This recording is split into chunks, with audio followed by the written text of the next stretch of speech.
Aku sekarang berada dekat Akihabara, pergi jalan-jalan cari second hand shop untuk beli barang-barang best lah, macam game konsol, game dan sebagainya. So jadi macam aku split dengan wife aku masuk dekat area mall.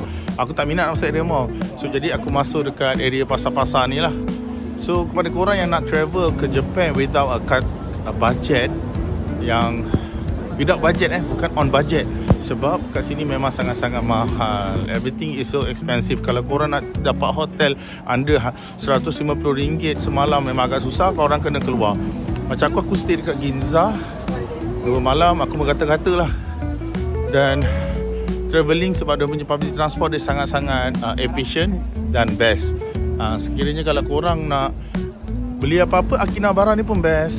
There's a lot of kedai-kedai second hand yang berbaloi, worth to buy. Kalau korang nak murah, barang-barang macam kasut dan sebagainya, boleh terus pergi ke Akihabara. Itu je kot. So jangan lupa follow aku dekat TikTok, YouTube dan sebagainya. Alright, @Kamal Nasir.